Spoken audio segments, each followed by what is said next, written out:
الف لام میم، اس میں کچھ شک نہیں کہ اس کتاب کا نازل کیا جانا تمام جہانوں کے پروردگار کی طرف سے ہے۔ کیا یہ لوگ یہ کہتے ہیں کہ پیغمبر نے اس کو از خود بنا لیا ہے؟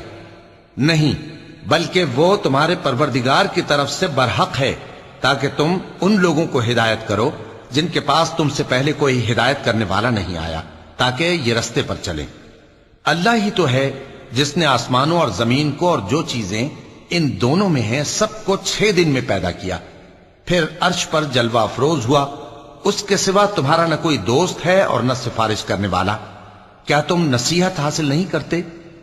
وہی آسمان سے زمین تک کے ہر کام کا انتظام کرتا ہے، پھر ہر کام ایک روز جس کی مقدار تمہارے شمار کے مطابق 1000 برس ہوگی اس کی طرف رجوع کرے گا۔ اسی شان کا ہے وہ خالق جو پوشیدہ اور ظاہر کا جاننے والا ہے،